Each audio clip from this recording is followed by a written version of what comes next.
Hello, my name is Alan Snapp, and today, along with my project partners Jenessa, Robert Greenleaf, and Stephen Gray, I'll be presenting a case study on Sears and their organizational development challenges over the last several decades. Sears is a well-known retailer that has gone from one of the largest retailers in the world to a company that is now in bankruptcy. Brief agenda for today's presentation. We'll be going over a company history, their formation, rise and fall, and recent turmoil. Outline some failed decision making and technology shortfalls as well as strategic failures. And then we'll get into some recommendations on organizational development process and human resources improvements that Sears could make. Then summarize these, and at the end of our presentation is a brief appendix with our sources. So to start, Sears, Roebuck and Company, as it was initially known, was founded in 1893 by two entrepreneurs selling mail order watches and jewelry, among other items. This ease of catalog and mail order offerings was soon realized, and the catalog grew, and the company expanded, selling a variety of merchandise at relatively low prices to predominantly retail consumers who had no convenient access to retail stores. An item of note is that Sears also allowed African Americans the ability to buy goods without being affected by Jim Crow laws due to the lack of visibility. Sears was also able to capitalize on developments in the U.S. Postal Service, free delivery in 1896, and parcel post in 1913, allowing large packages to be shipped across the country directly to the rural customer. As the automobile became more commonplace, urban shopping centers and malls became more accessible for rural consumers, and the first retail stores for Sears were opened in 1925. By 1931, 6 years later, the sales of those stores had surpassed the mail order catalog. So throughout the 20th century, the company really grew and was not really surpassed until later in the 1980s, and then again by Walmart in the 1990s. Sears developed mainly American brands that were well known to the customer. Craftsman, Die Hard, Kensmore, Land's End. These were all well-known products. But one key issue was in 2005, Sears was acquired by Kmart, and both groups were made holdings of Sears Holding Company, which was orchestrated by Edward Lampert, the new CEO.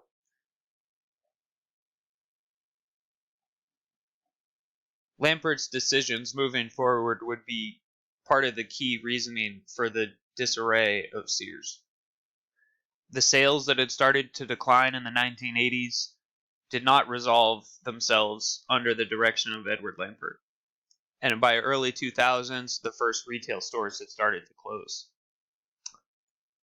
On the right side, you can see the all-time high of Sears stock value at nearly $200, whereas as of November 8th, 2019, it was worth about a quarter. More recently, Sears applied for Chapter 11 bankruptcy in 2018. And in 2019, the Sears Holding Company was acquired by ESL Investments, another Edward Lampert holding company, in order to restructure Kmart and Sears under one Sears brand. Recently in 2019, unpaid vendors intervened in the bankruptcy proceedings, attempting to recover their funds. They appealed the judge to change the proceedings into a Chapter 7 bankruptcy, which would liquidate all assets of Sears Holding and end the company. And finally, in November, 51 Sears stores and 45 Kmart stores were announced as being closed. Under the direction of Edward Lampert, Sears made some shortfalls in their decision-making process. First, in 1993, with the Softer Side of Sears marketing campaign, This was designed to bring in more female shoppers and brought in new products such as clothing and other domestic products and put them front and center alongside the washing machines and treadmills. This confused shoppers and created a difficult marketing task. In 1995, Sears executed one of the largest real estate deals at the time, selling off the Home Art Development Company, which held and operated a majority of the large mall locations where Sears had stores. It is selling out of this real estate group that is one of the key mistakes made by Sears. In 2003, Sears again showed lacking foresight in the market when they sold their credit card business to Citigroup. Credit cards is still a major segment in retail, with several retail competitors offering their own credit card lines.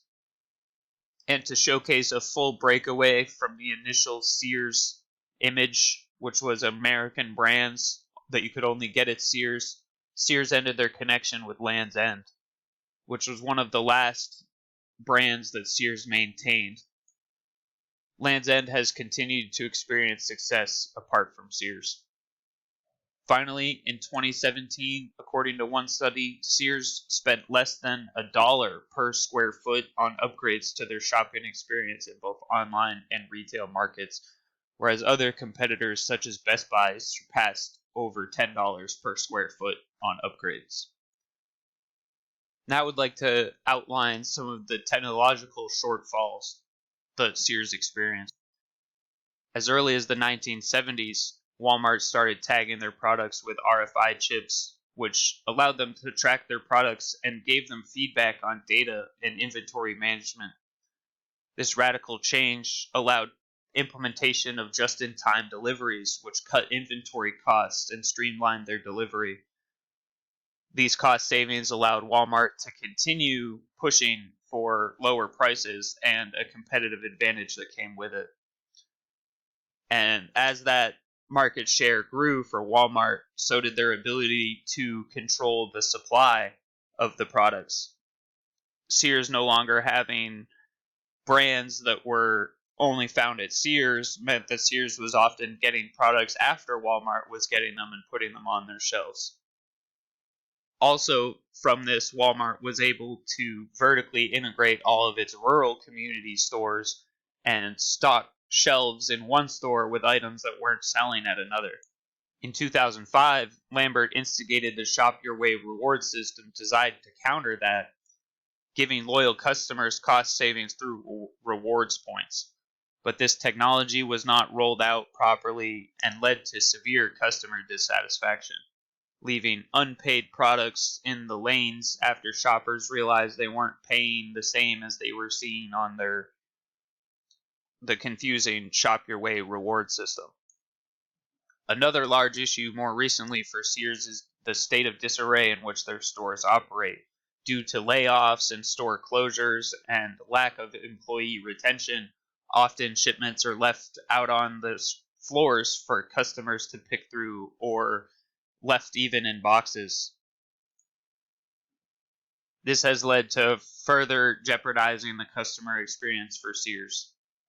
Finally, Sears was a big player in the online business when it initially started, but did not specialize or leverage their position in that market to fight the competition, and did not realize the large gains that could be made in that segment. Particularly, Walden Books could have been used or situated to better fight Amazon in direct competition for the online book market, and we may see a very different online shopping experience today. Now we'll talk about the strategic changes in their vision that really derailed Sears as a business. Initially successful in rural markets through the catalog and home delivery, Sears lost that segment by undervaluing the rural area and really only developing stores in malls and large urban centers rather than the rural markets where Walmart was experiencing success in towns of 6,000. The hallmark of Sears was that it could provide these quality goods at the lowest prices, and it provided brands that you could trust. Now, not the lowest prices, and having sold off all of their popular brands, Sears finds itself in a difficult position, as the reasons people used to come to them to shop, either the brands or the quality for the price, is no longer being realized. Also, Sears failed to make themselves a one-stop shop as many of their competitors did, and did not add segments such as pharmacy, grocery, banking, or photography. So now we've outlined the company history and talked about some specific examples of what went wrong. We've outlined the problems of over-diversification and then subsequently selling off of those brands in order to help their credit situation, but also talked about process management, where they've closed retail space attempting to save money instead of investing in the shopper experience.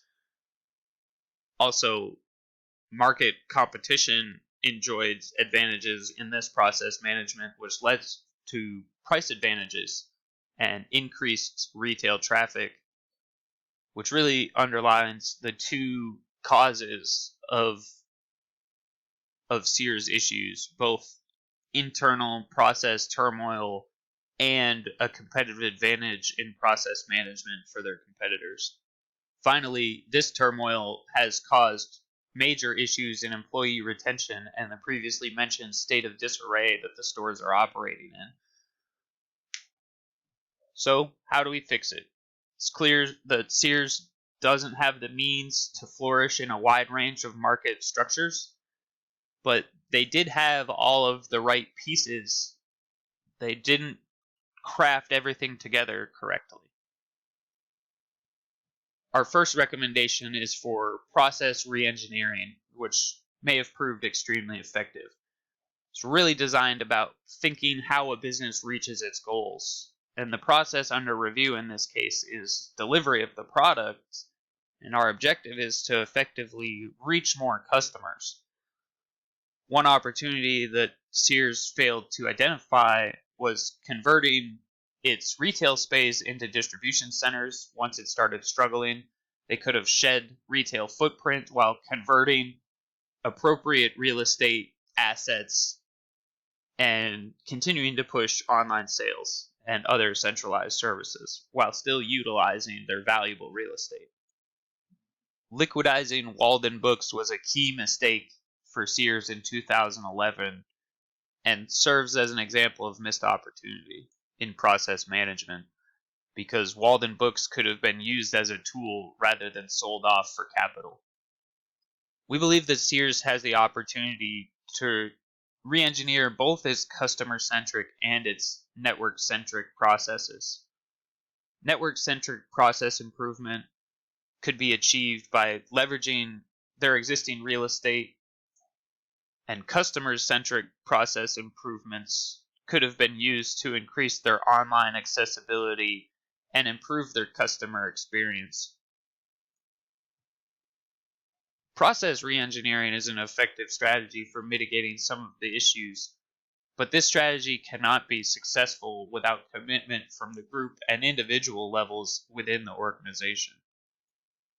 Our recommendation here is for human resource management intervention tactics to be used, designed to provide the workforce with guidance and resources ensuring high-end performance and commitment to the organization, while maintaining flexibility. The flexibility is key for organizations that have been beleaguered by change over the last few years. Instead of a store operating a shift with only one cashier and other support staff, all staff could be trained to be cashiers and rotate as necessary to support the customer demands. So, to review our recommendations, our first recommendation was for process reengineering techniques to be used for both customer and network-centric processes. But for these processes to be successful, Sears must also target employee retention as a goal of human resource management strategies. Thank you.